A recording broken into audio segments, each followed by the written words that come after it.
Welcome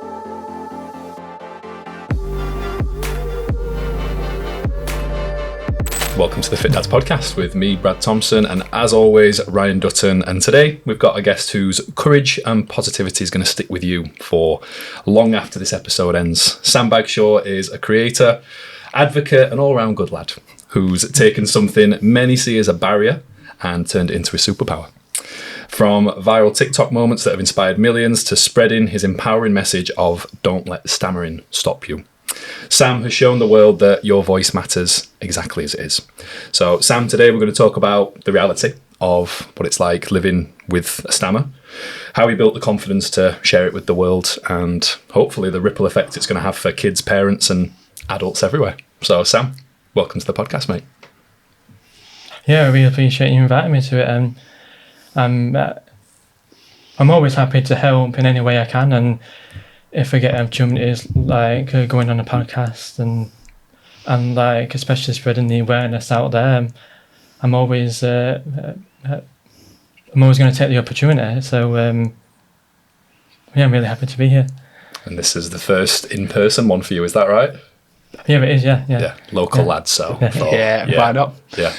I think that it's awesome what you're doing. I really do. I've been checking out your socials where you're very active, and I don't use this word lightly, but I think you're a bit of a pioneer.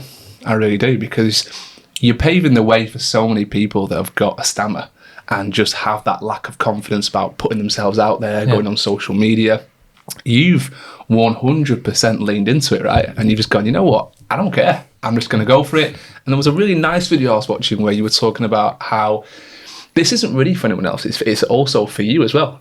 Because you want to build your own confidence. You know this will help you out. And by doing uncomfortable, awkward things, it will make you better with this. Yeah. And I think, would you say you're maybe even using it as like some kind of, not want to say cure, but some way of like building confidence with this stammer? Yeah, I am, because like when I was younger, my mum and dad and close friends used to do all the talking for me. So I never used to do any of that. So doing like the drive-through videos, I wouldn't have thought I would have the confidence to do them really, because it's easy to go inside, like the big like iPad screens and stuff, and just do all the ordering there. You don't have to talk to anyone.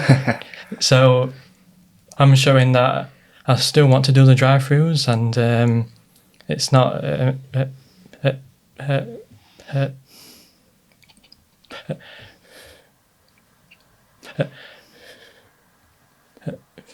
me having a stammer. It's not stopping me from doing them things.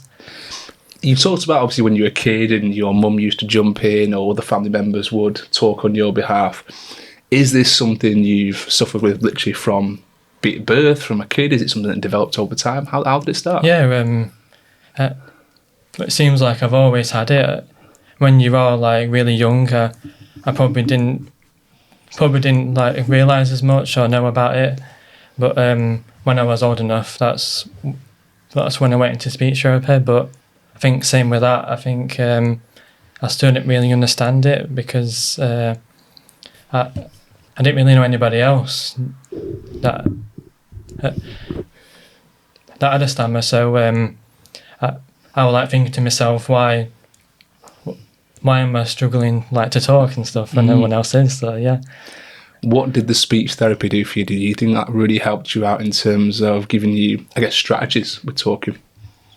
Yeah, it was about like that as well, but I think it was about talking to someone, like just having that person's talk to about it, like how it makes you feel, and just a bit like a part of it like that as well, where they know about like what I might be going through, and like helping with like the techniques and stuff, what I can do.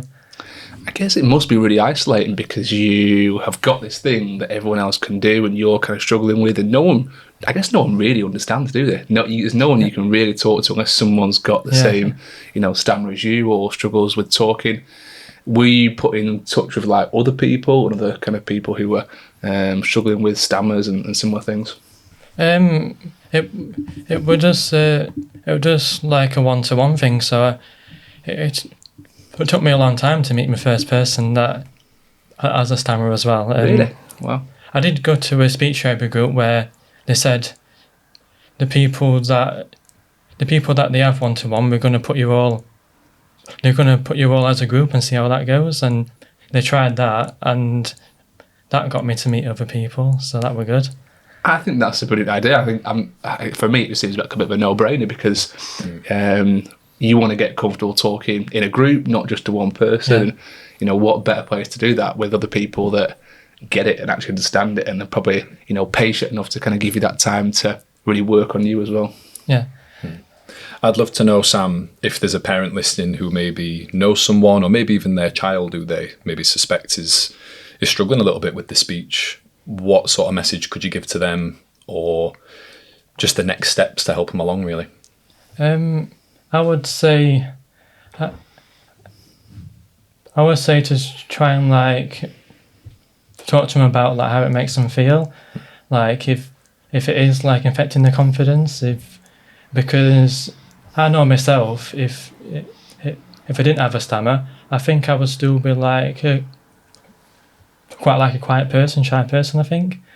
So it's knowing about that really, because I've met people that have got a stammer, but it's not really affected their confidence.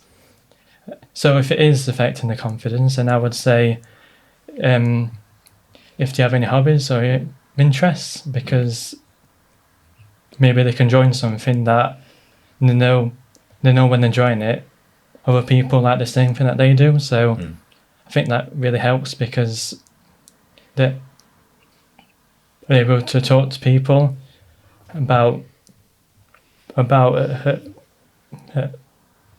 something that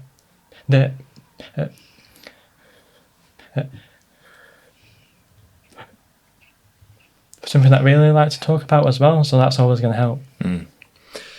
I love that, because you've mentioned the word feel there as well. And from doing my own research, that's probably something that's really misunderstood, maybe about a stammer. When it comes to feeling a certain way, how closely linked is that to what you're feeling compared to how you speak? Like, is there any situations that you're ever in that maybe you find really difficult? Yeah, I've had quite a few situations where if I'm already feeling nervous, or I've been feeling like stressed about it, that can cause me stammer to get me to struggle a lot more. So then I always try and now like get myself ready for situations more. Like just like get me feeling confident going into it, and I try and always stay positive as much as I can, but I know sometimes it can be hard to when we think about the negative sometimes, but yeah. Is there any maybe standout moments that you're willing to share? Probably more from a positive side now, where you've maybe gone into a situation and you've said, oh, I feel really comfortable here. I didn't expect to be able to do that. Is there any really positive experiences you've had that took you by surprise? I think it's starting things for the first time.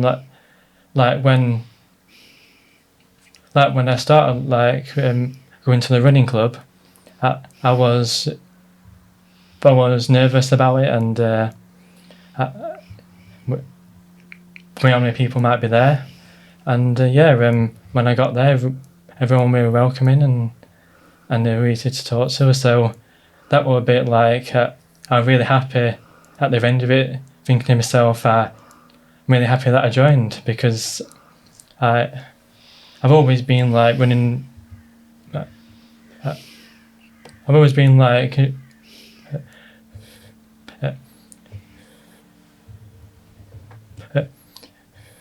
doing like the training on my own running. So I thought I'll try running club. So I'm really happy that I did. Amazing. Should we give them a shout out? I know we were speaking before we started recording as well, because it sounds like they're doing some amazing stuff. Yeah, it's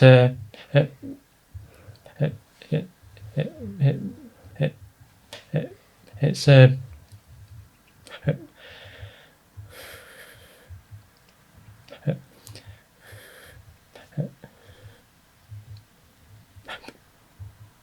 PGRS, and they started off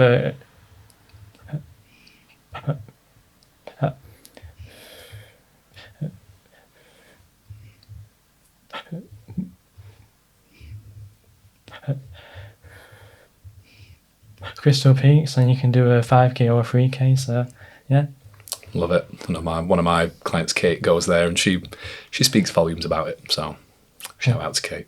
Yeah. What made you want to jump on TikTok? Why TikTok? I mean, I had a little scroll through. You've got, 500,000 followers now, which is absolutely nuts. When did you decide, I want to put myself out there? What was that first kind of thought, feeling? I think when I first went on it, I put in like if people make videos about having a stammer, and I saw like some people do, and I was like watching their videos and see how they're doing the videos and stuff. So I thought like it looks like it's helping them as well. So I thought that I'd give it a go, and I started off with just sharing my experiences and what it's like having a stammer. And then as I were getting like really nice comments from people and like a lot of support, that made me think maybe I can start like doing like experiences and showing people that's where I got the name from. Like I like to have that in my name, Stammer Experiences, because that's what videos are all about, really. So, yeah. That word as well, it gives kind of people an insight into what it's like. And I think we live in a world now where, it's probably a good question to ask actually, do you feel like right now with where society is, people are more understanding, people are more accepting compared to when you grew up or when you were in school? I know it's different in the school because kids are kids, right? You know, you get the kind of the awkwardness and people can be quite mean. But I generally feel nowadays society and social media, maybe more so TikTok, because you get maybe a younger audience on there, people are quite accepting things like this, and they understand, and they almost want to see you win, and they champion you a little bit. Have you felt that on TikTok? Yeah, I have, yeah. And I think the awareness is definitely gotten there a lot more, because it's not only me that's doing videos about it as well, so it's definitely helping people understand and know about it more, because with like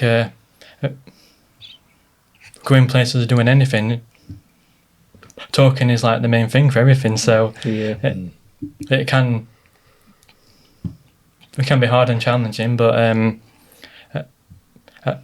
I feel sometimes that because I do like to let people know that I've got a stammer before I start like maybe talking to them, but I think I found it now where sometimes I don't have to say that because I think they already realise, so that's good. Yeah. So you went from kind of like maybe opening conversations with, right, you know, just to make you aware I have a stammer, to now being like, they'll notice, they're going to be okay with it, and I guess let's just roll with it. Yeah, because it does make me feel better in a way, just if I need to, like, just to let them know, because then it just makes me feel like makes me feel more relaxed, like they know about it now, so it's okay. And I guess with the following you've got, mate, probably people know who you are now around Sheffield. You must be getting selfies all over. I do get like recognised sometimes where I just hear someone in the background saying that I'm sure that's that guy off TikTok. That's exactly what happened to me actually. First time I met you at station, you walked into the community room. I think Phil took you round, and I just remember pointing at you, being like, "That's Sam," and I just went up immediately and said hello, because, I mean, I've I try and be quite empathetic in a lot of situations, and I try and imagine, okay, if that was me, how would I respond? And I promise you, I would not be as brave, as calm as what you are. I don't know about you, Ryan. No, I absolutely agree with that. I'm not sure how I'd cope. And I think as a human being, you sometimes see people's situations and you go, how would I deal with that? And I'm not sure I'd do what you do, which is why, again, I think you're, unbelievable in this space, and you really are a pioneer for people with stammers, and you're putting yourself out there, you're showing that it's possible, and you're giving people hope, which is the most wonderful thing about social media, isn't it? That you can go on and you can see people in your situation. It can give you ideas and strategies of coping with that, and their inspiration and their videos sometimes will ring true in real life. When you're in a situation and you think back to a video that you saw and you go, okay, they dealt with it that way. Yeah. You're doing that for the next generation of people. And how old are you now, Sam? Well, was actually going to be my birthday on Saturday. Congrats! So happy birthday for Saturday. I'll be.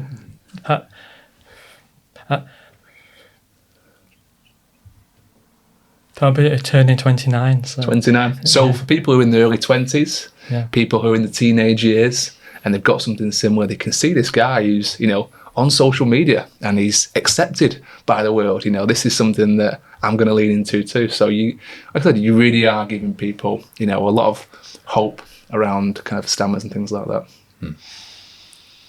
Yeah, and I get a lot of people watching my videos that don't have a stammer, but it's helping them in different ways, like with their confidence. Or I get people like messaging me saying about the social anxiety that is helping them and stuff like that. So it's all kind of intertwined, isn't it? A lot of this stuff's very linked mentally, isn't it? And I think I can definitely see why that's the case. People who just don't have a stammer but have this little bit of social anxiety. I have clients actually who suffer quite badly with that, and a lot of it is just confidence. And you mentioned before about like stress levels on certain days, and that I can definitely see why that affects, because we're all human beings, right? Sometimes we wake up top of the world and we're ready to take on the day, and then some days we wake up and we're like, we just want to stay in bed and hide away. And if you've got to go out on those days and interact and do podcasts and put yourself out there, I guess it can be it can be a real boost when you see someone on your social media feed who's battling those same things but managing to win. I'd love to know, Sam, maybe what you wish more people would know about a stammer, or whether that's the inner workings of it, or whether that's just a message that you want to spread about, I wish more people knew X, Y, and Z about a stammer. I feel like people... it's good for people to know just to be...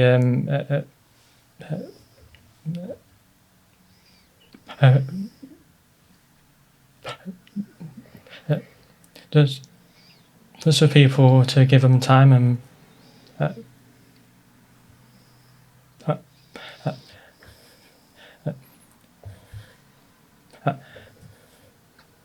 to be patient as well. I think that's the main thing, and just to make it so the person, if they're struggling, like, to make it not feel like awkward or make them feel embarrassed as well, because that can happen sometimes, especially like in like a group of people where I want to maybe get my point across, but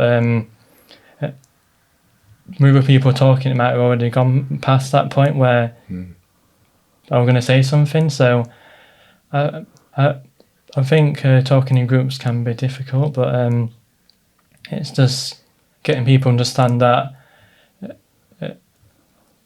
they like to listen to what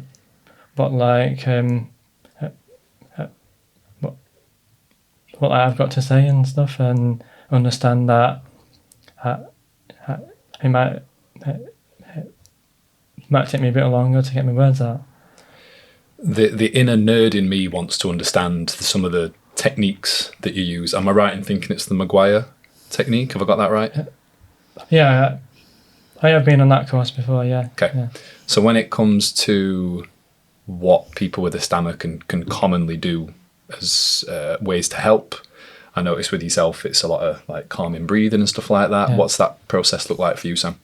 Yeah, I think it just helps me to try and like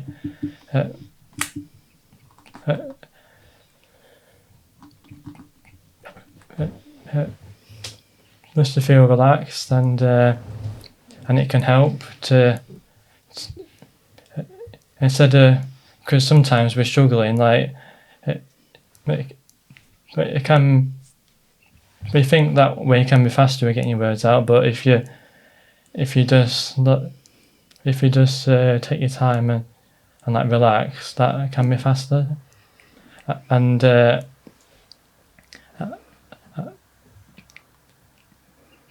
know that maybe sometimes in situations it might not maybe work as good, the techniques, but I like to go to yoga classes because I thought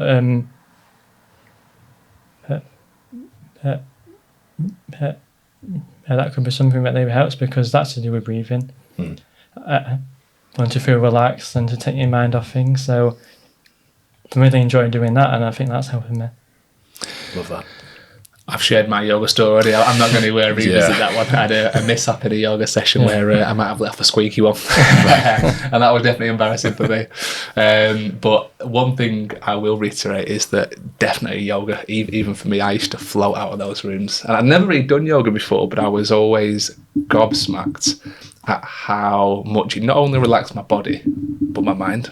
And I actually started doing yoga at a point when I was really stressed out with work. And I had this little spot free on a Friday night, and my gym did a free yoga class in there, and I just got hooked. I probably went 5-6 weeks in a row before I let off my squeaky one. I never went back. But I did literally like float out that room, and I've never felt as calm and as relaxed. And I guess there's certain techniques from yoga that you can use mentally as well.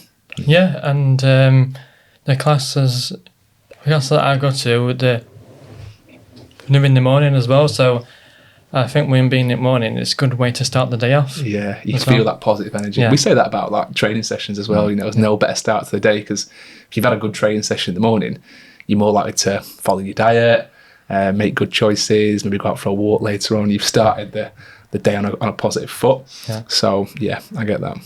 Before we transition onto your training, Sam, because I'm keen to tap into Sam's recovery of his hernia that you've recently had. Just want to tap into maybe the visualization side of stuff. So when you're going through these breathing techniques, the trying to sort of center yourself and be calm, is there anything you think about? Is there anything that brings you, at risk of using a yoga term, like back to center? I think it's just, I think about what like the next word that I'm trying to say is going to be, and in a way, like it's like doing a bit of like planning in your head. Like I think that really helps, and because I know people maybe struggle on different words, so in conversations they might, if you're struggling on a word, they might actually change it and say something else. And I don't really do that really, because I want to try and say what I want to say still, because I've had it with like going to a drive-through. Like sometimes I'm in the middle of saying what I want, and they've tried to think of what I'm trying to say, but it's not that. But I could easily say yes just to make it easier for myself and just go with that. But it's not what I want really. Yeah. And I always just finish it off and just let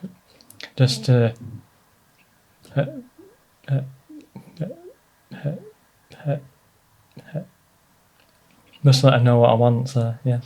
Good on you. No one wants to end up with a fish fillet from McDonald's today. I don't mind a fish fillet. Do you not? No, I was going to say though, I think, drive-thrus must be really...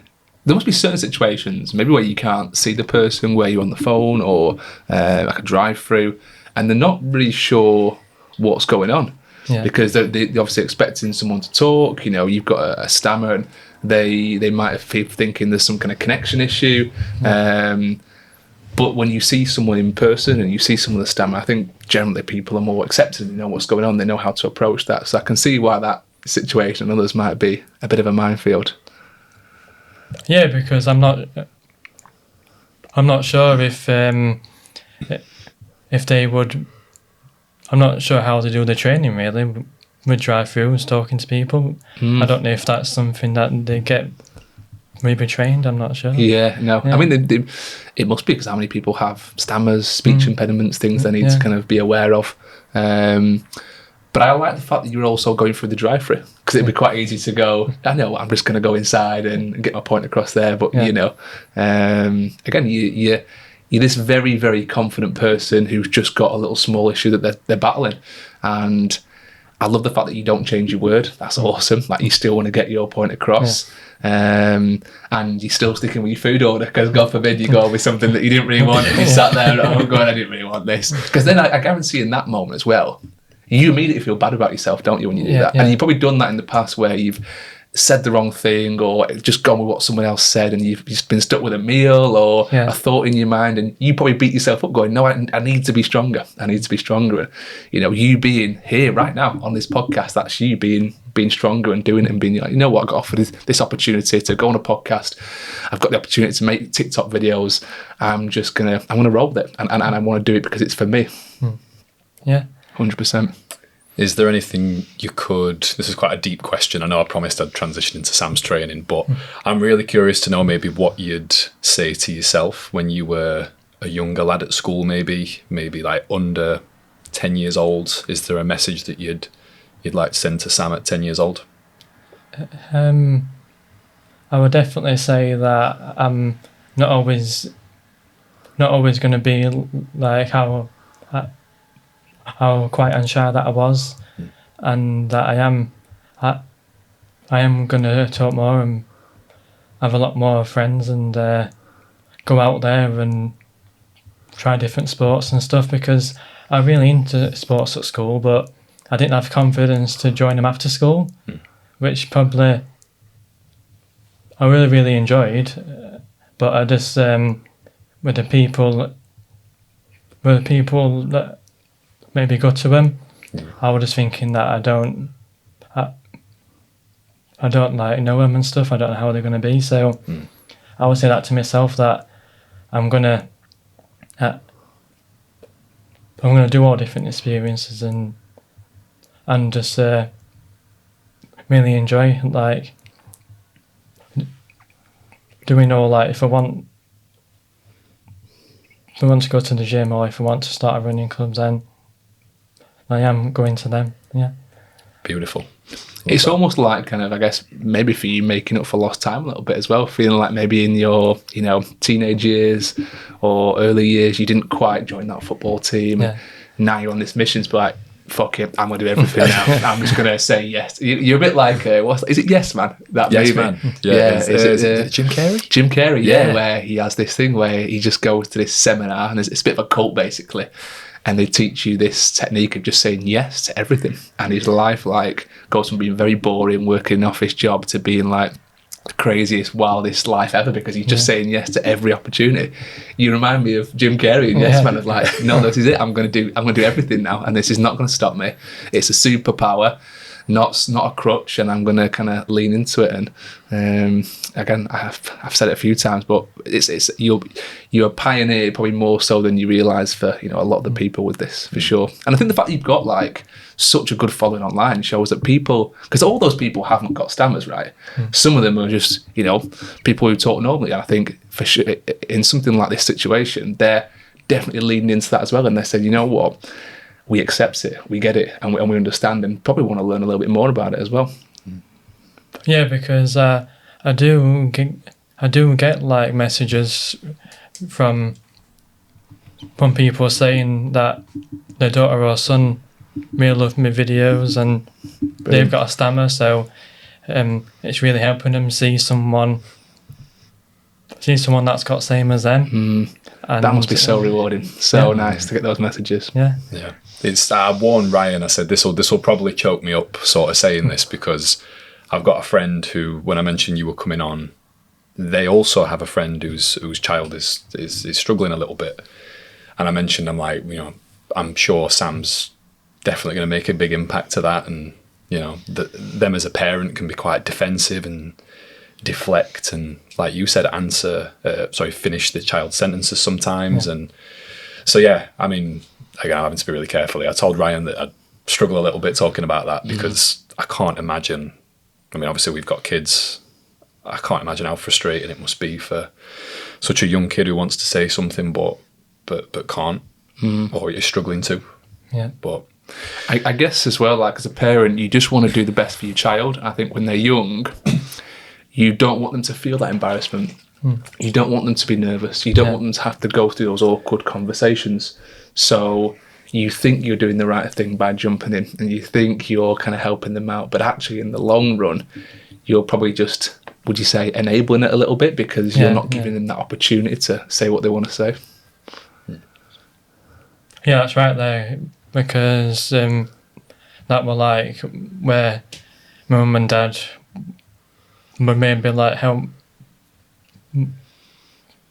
me too much sometimes. So and now I've got to the point where I sort stuff out myself now. Like if I need to make appointments, I'm able to phone them up and make an appointment instead of someone else doing it for me. So And it probably starts off as small wins like that, right? Where you can ring people up and have the confidence to do that, and then next thing you know, you're talking to 500,000 people on TikTok. It's it does just build and grow, and I guess it's probably quite addictive as well, isn't it? Like infectious, like this feeling you've got of like, I did that, I achieved that. You're getting this kind of endorphin rush of I'm building in confidence with this, and it's really growing.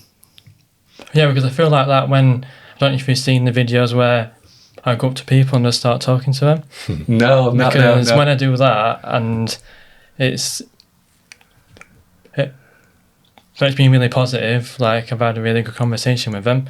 I'm thinking to myself that I want to go to the next person now and talk to them, because I think, like you say, it's just that feeling that you've got at that moment.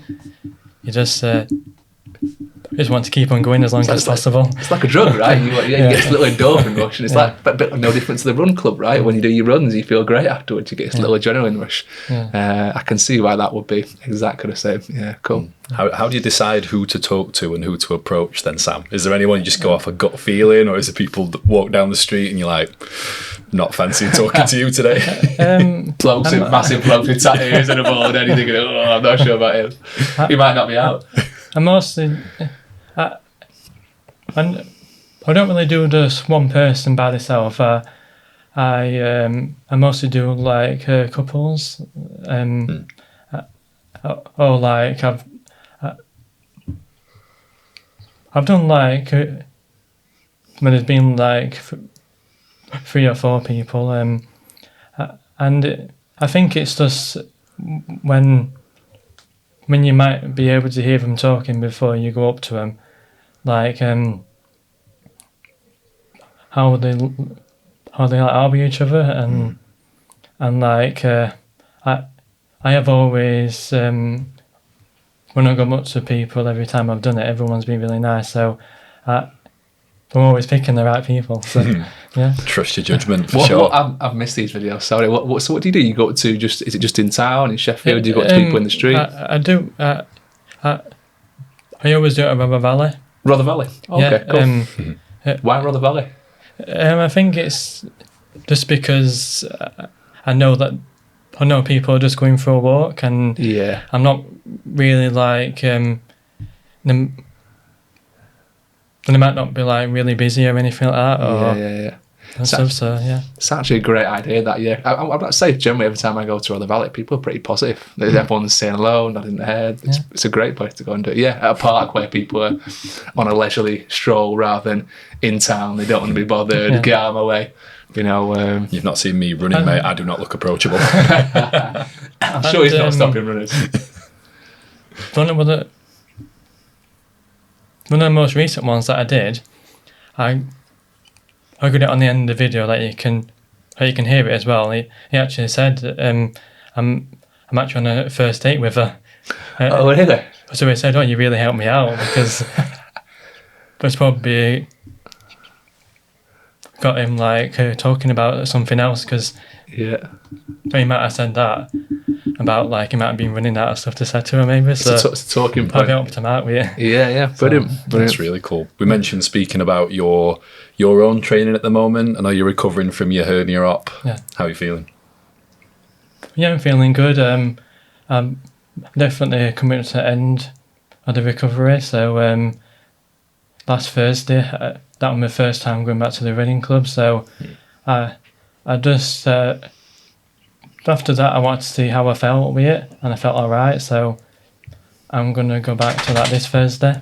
Very nice. And I think with the working out and with the gym stuff, I'll take my time with that. Like I don't want to lift anything too heavy straight away. But yeah. Amazing. Love that. How did you get your hernia? How did that happen? But I'm pretty sure it was from my last job that I did, because that was working in a warehouse, but it was furniture. So heavy lifting. I was doing the 12-hour shifts as well, so it was like emptying the containers with 4 different boxes of furniture, and pretty much all are a bit heavier than me. So probably you're in good, such good shape, mate. You know, been keeping fit with these jobs. Because I think that's where I got it from. Maybe like the strain from that. Yeah. You get a lot of guys who deadlift who get hernias and back squat because there's just so much pressure there. And God, if you're doing that for 12 hours a day, I can see why something might go a little bit awry. When did you first start noticing? Because I've had a few clients in the past who've had hernias, and they always say it starts with like a little bit of a sharp pain kind of in the abdomen area. Was yours abs, or was it a bit lower down? Sometimes you can get it around the hips. It was lower down, the hips, yeah. Was it? Yeah. I noticed it when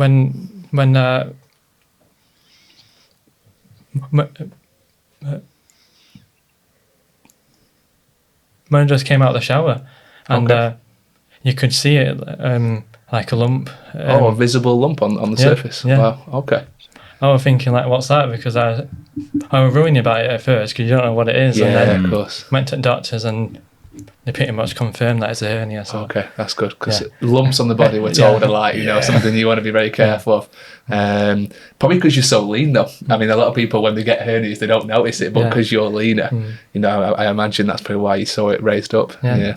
Have you got any physical targets moving forward? Anything over the next, towards the end of the year? Anything forward? Any big goals? I like to do half a marathon. There's one in October. There's one in Worksop that they're doing half a marathon.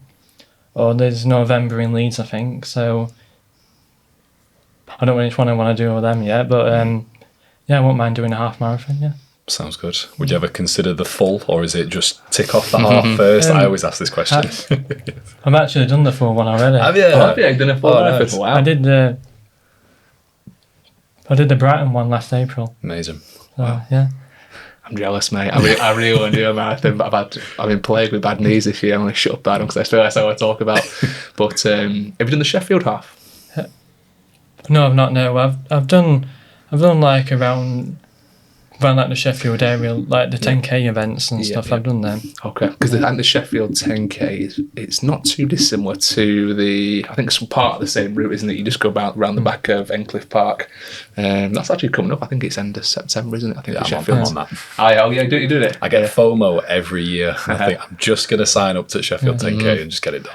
It'll be on the I think I might have a look at that. Yeah, 10. Yeah. Yeah, end of September, isn't it? What is it, 28th, 29th? Yeah, something 28th, like that. 29th. Yeah. So I'm thinking a recovery. You might be all right, Sam. You might be all right. Yeah. We'll see.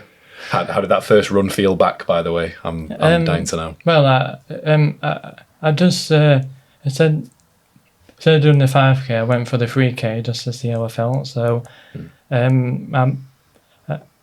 this Thursday, I might see if I can do the 5K. But yeah, It's the way to do it. Definitely. Slow and steady wins the race. yeah. Well, Bringing it back to, I guess, you putting yourself out there and, dealing with not only the positive comments, but the negative ones. What's that like? Because with such a big audience, you draw the good, the bad, and the ugly, right? How do you? This is one thing I've always said. I would never like to be famous in that way, or maybe even have that big a following, because it just attracts a lot of negative comments as well, right? You put yourself out there, you get a lot of views. How do you deal with that, like the negative stuff as well? Well, when I first started, for like quite a long time, I didn't hardly get any really, because I had someone say like, this is the most positive comments I've seen. Wow. But recently I've started getting a few more. Yeah. I never reply back to them because that's what they want, and Yeah, of course. they'll just put something else, wouldn't they? So I just have a look at the next comment underneath and have a look at the positive ones then. Yeah.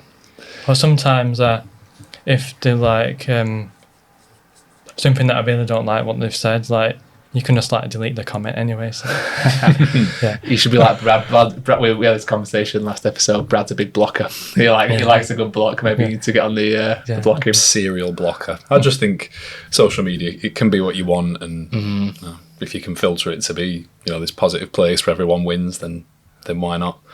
I suppose for me, talking about those negative comments as well, I suppose we're hardwired as humans to focus on the negative, if that makes sense. To sort of, I don't know, self-preservation, and if we're just looking at all the positives all the time.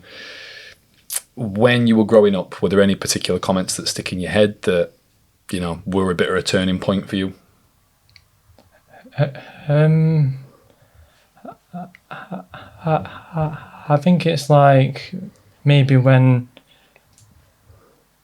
people like wanted to know my name and like weren't able to say it, like they would like say like I forgot like my name and stuff like that, or I think stuff like that. I'm not really got like her too much, because I'm more like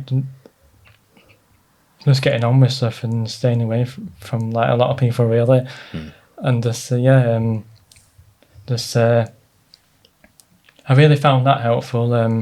I had friends that I could go online with, like the Xbox and stuff, and used to have the mics and chat to them and stuff. I think that helped me, because that was like going into a space where I felt really comfortable and really enjoying it and stuff. So, because like after school, I was just thinking about that and stuff. Yeah, I think that's great for parents to listen to as well, in terms of saying, look, if you can surround yourself or surround you and your kid around a handful of really, really good friends who can support and just create that environment where you can just be yourself. Yeah. You don't have to put on a mask. You can just be yourself. I think that's awesome, Sam. So, high school can be a very unforgiving place, can't it? I think that's some of the kids in my school who had it rough, and it can really knock your confidence. And I can see why in that stage, where you're just a young adolescent, you're not really sure how to deal with it, and how to get around these people making comments. You shy away. It's not until you get older and you get a bit wiser to the world that you realise that actually, what the hell do they know? They're literally just kids. Do you know what I mean? Like their comments mean nothing. But in your world, when you're that age, that is the world you know, isn't it? Just school and who's most popular in your class and who's got the biggest say. And it's, again, like I said, it's not until you grow older you realise, like, actually, who cares what they think? I'm just going to be me. Was there a turning point for you, Sam, where you just thought, do you know what? whatever, I don't care anymore? Was there a turning point where you went from caring quite a bit to just saying, do you know what? I am going to put myself out there. I am just going to go and do it. I think it, because when I left school, I went, I went into college, and I think that was a turning point, college, because that was really good, because you didn't have the uniform. You can go there wearing what you want, so you probably feel comfortable with that as well. And like with the people there, like I said, with everyone being older there, everyone's a lot more understanding and easier to talk to and stuff. So I'm desperate to know what the outfit of choice was now, because we're at a similar age, and my outfits when I could wear what I want were pretty tragic. So what was your get up? What were you wearing? Well, some days I couldn't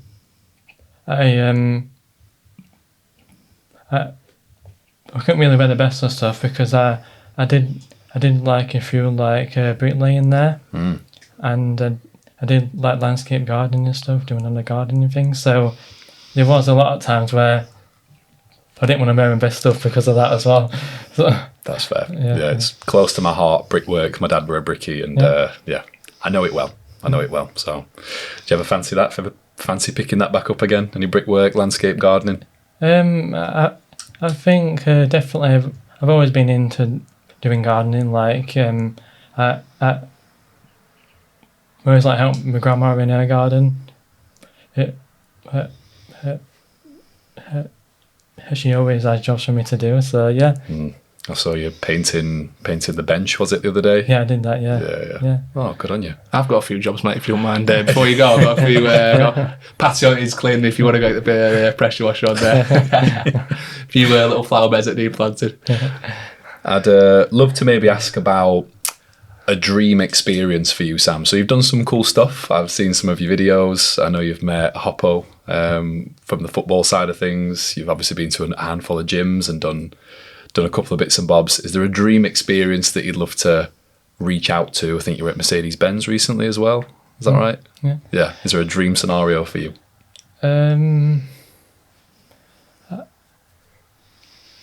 I think I'd love to carry on, because I like to do more with the Sheffield United Community Foundation, and maybe get into more of that, and maybe eventually be able to interview like some players and stuff, or manager or whatever. So if you're listening, Sheffield United, that's a subtle hint right there. I might have got inroads for you there, Sam, so leave it with me. That's going to sort you out. I've tried to hook you up, so yeah, we'll see.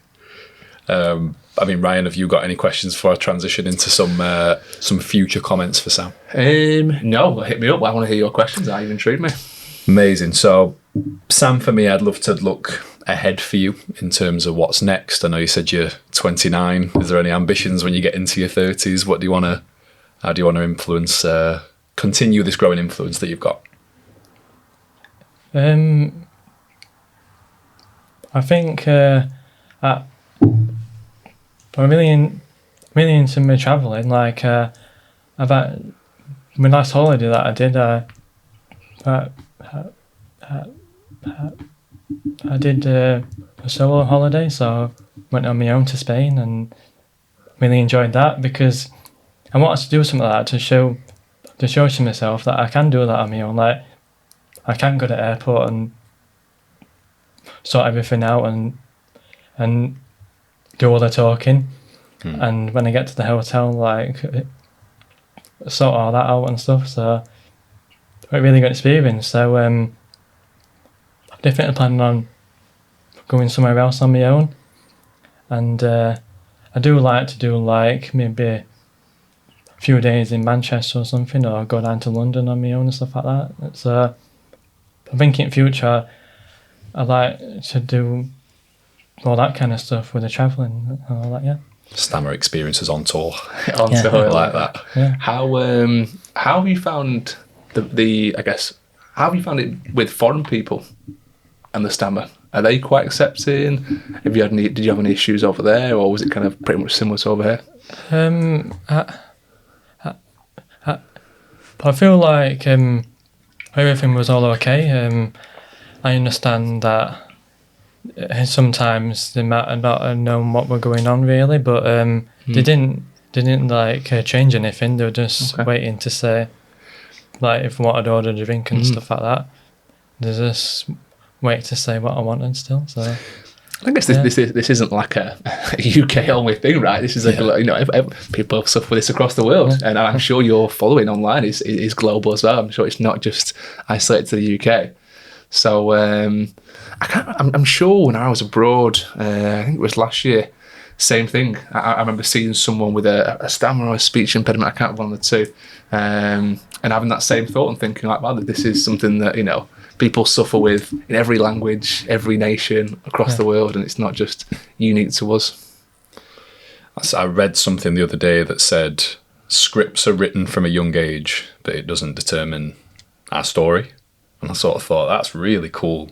And it sounds like you are fully taking a pen, Sam, and just rewriting your entire story moving forward. So I'm really impressed. Yeah, yeah. Because when I was younger, I always thought to myself, oh, when I get into like the 20s and stuff, I'm going to be married and stuff and have kids and my own house and stuff. But you think that when you're young, but when you get to it, like that stuff might not happen. So yeah. I'm going to offer for you to use that as a broadcast then, to be like, tell us your type, Sam, let's put out there. Well, I guess, I mean, it's probably a more personal question, but like speaking of marriage and things like that, how have you found dating and like little simple things like that, has it been trickier or? Yeah, I found it hard, because the important thing for me is I like to find someone that's like understanding and like a caring and kind person, like because I won't want someone to like with like the first dates. I won't want someone to think that I'm always going to struggle like that. It's just because I've only just met you and we've only just started talking, and if I do see him again and again after that, then they're going to see that I'm getting more confident with them, and I won't be struggling as much. So I think it's just that them not thinking like I'm going to struggle a lot of time like this. So, yeah, I guess relationships and dating in general, it's all about, it's like vibes, right? You get a vibe from someone when you go out and you're sitting there, you're talking to them, and your vibe check's probably going to be a lot hotter than most people's, because you're going to immediately feel more comfortable, speech will improve, you'll feel less nervous and anxious. So, but I definitely feel, that I feel for you there, because it's something that, people have, like I said, have this big idea of like where they want to be when they hit 30, but everyone's story is different, right? Everyone's path is different, and there's a lot of people in your situation who wouldn't even entertain the idea of that. They definitely wouldn't at all. So, and I'm confident you'll meet so many people just from being as brave as what you are. Like that seems to be, obviously, so like me saying this, I've been in a relationship for like 15 years, but from what I know from friends and clients of mine who are single, they say the hardest bit is just meeting people. Yeah. And if you're just picking up strangers and chatting to them, you never know, Sam. You never know when you're going to meet them. You just never know. So I feel like you're doing all the right stuff. Yeah. Yeah, because maybe that could happen, and when I finish talking to them, they might like ask for my social media and stuff, and then we might like talk about my message. So that could happen. Yeah. Just keep waving your hand around, being like, I'm not married. Could be a Spanish girl as well, mate. If you keep going abroad, who knows? Just saying, who knows? I don't know where to transition now, mate. My mind wandered. Spill the beans. I mean, look, Sam, we're really, really grateful for your time and I suppose your bravery.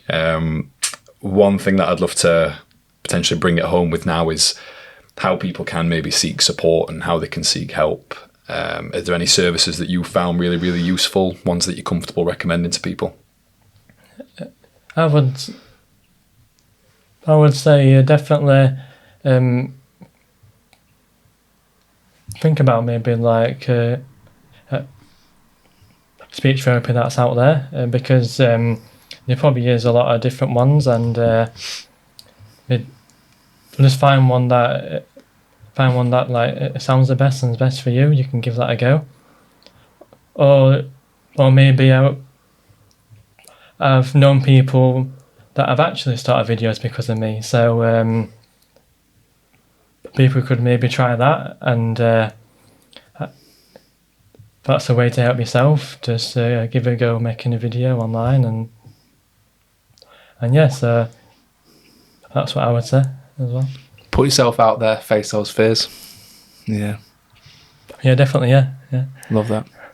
You mentioned about if people have seen your videos, where can people go and watch your videos, Sam?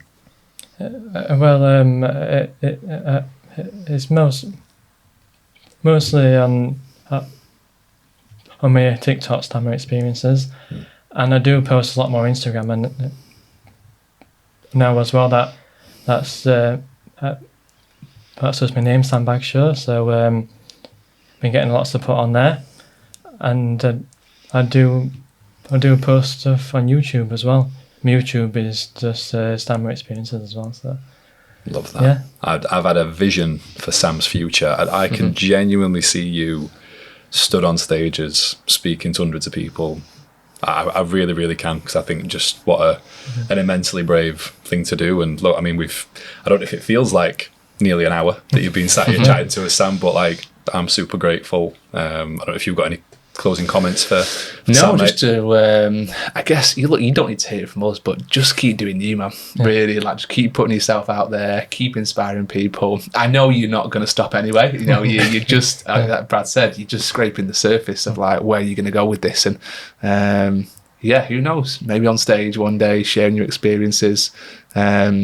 I feel like it's a bit like a house that you build, and every time you do a new experience, you lay a new little brick in this house. Yeah. And the end of it, you've got this amazing thing that you're proud of, confident in, and who knows where you're going. But I think you've got a really bright future, mate. I really do.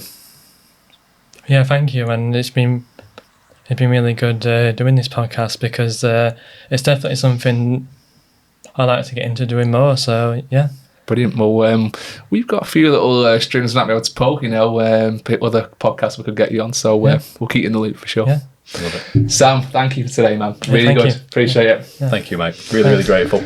Guys, thank you for joining us on the Fit Dad's podcast. See you next one. See you soon.